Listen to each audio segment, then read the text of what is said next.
Brothers and sisters, this is Brother Chuck, and wherever I go, I try to encourage Christians to read the entire Bible and really even to plan to read through it every year. And I get questions a lot of times, particularly from younger Christians, why is it important for me to study the Old Testament? And it's 3/4 of the Bible. But why is it important for me to study the Old Testament? Can't I just focus on the New Testament and the story of Jesus? And also, how do I understand the Old Testament and what's the practicality for my life? Wasn't that just for the Jews? So I want to answer that question for you, why I think the Old Testament is really important for Christians, and also explain what I think are the secrets to studying the Old Testament to get the most out of it. I want to start by going to something the Apostle Paul said that's really helpful to me in Romans chapter 15. I'm going to read the first 4 verses. Now, Paul is talking about the importance of Christians not just living to please themselves, but really being concerned about living to please other people, and he points to the example of Jesus. And I want us to consider how Paul makes his argument here. Romans chapter 15, starting in verse 1. We then who are strong ought to bear with the scruples of the weak and not please ourselves. Let each of us please his neighbor for his good, leading to edification. For even Christ did not please himself, but as it is written, the reproaches of those who reproached you fell on me. And by the way, that's a quote from Psalm 69. Then he continues, for whatever things were written before were written for our learning, that we, through patience and comfort of the Scriptures, might have hope. So the point that Paul is making here is that whatever that was written in the past, he just quoted from Psalm 69, and he said these things were written for us. They're written for helping the Christians. All the things that were written in the past were written to help us. So I want us to understand, first of all, that all those things in the Old Testament are written for our benefit first and foremost. Now, when we're reading the Old Testament, I want to give you an illustration from some of the early Christians, how they read the Old Testament. They believed that to read the Old Testament, you have to understand that there are 3 levels that we look for in the Old Testament stories.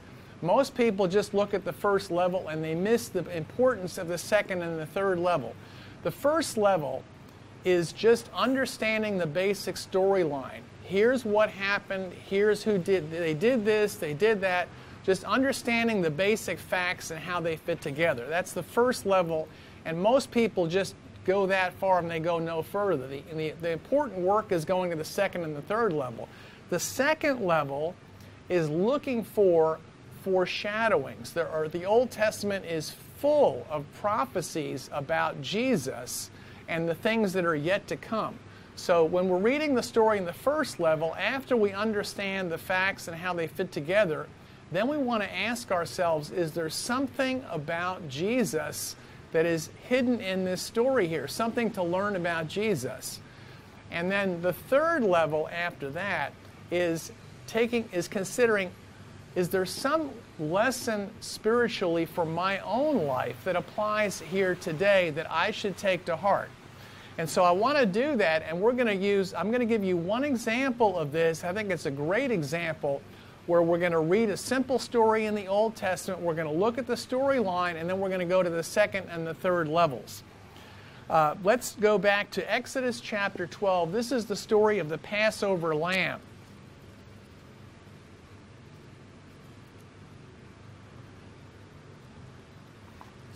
In Exodus chapter 12,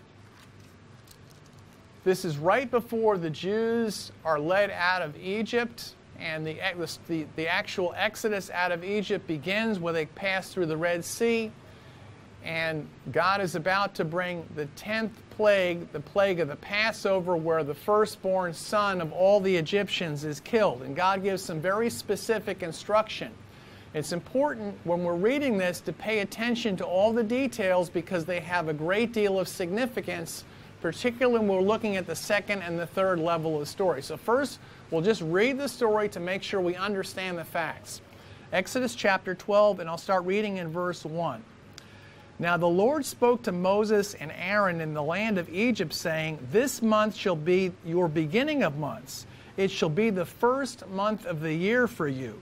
Speak to all the congregation of Israel, saying, On the 10th of this month every man shall take for himself a lamb according to the house of his father, a lamb for a household. And if the household is too small for the lamb, let him and his neighbor next to his house take it according to the number of the persons. According to each man's needs you shall make your count for the lamb. Your lamb shall be without blemish, a male of the first year. You may take it from the sheep or the goats. Now you shall keep it until the 14th day of the same month. Then the whole assembly of the congregation of Israel shall kill it at twilight. And they shall take some of the blood and put it on the doorposts of the lintels of the houses where they eat. Then when they shall eat the flesh on that night, roasted in fire with unleavened bread and with bitter herbs, they shall eat it. Do not eat it raw, nor boiled at all with water, but roast it in fire, its head with its legs and its entrails. You shall let none of it remain until morning. What remains of it until morning you shall burn with fire, and thus you shall eat with it. With a belt on your waist, your sandals on your feet, your staff in your hand, you shall eat it. In haste, it is the Lord's Passover. For I will pass through the land of Egypt on that night, and I will strike all the firstborn in the land of Egypt, both man and beast. And against all the gods of Egypt I will execute judgment. I am the Lord. Now the blood shall be a sign for you on the houses where you are. And when I see the blood, I will pass over you, and the plague shall not be on you or destroy you when I strike the land of Egypt. So this day shall be to you a memorial. You shall keep a feast to the Lord throughout your generations. You shall keep it as a feast by an everlasting ordinance. 7 days you shall eat unleavened bread. On the first day you shall remove leaven from your houses. For whoever eats leavened bread from the first day until the 7th day, that person shall be cut off from Israel. On the first day there shall be a holy convocation. On the 7th day shall be a holy convocation for you. No manner of work shall be done to them.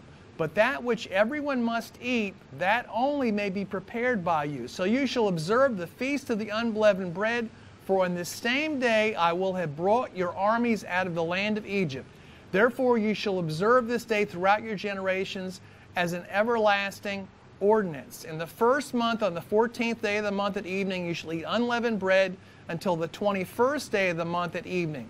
For 7 days no leaven shall be found in your houses, since whoever eats what is leavened, that person shall be cut off from the congregation of Israel, whether he is a stranger or native to the land.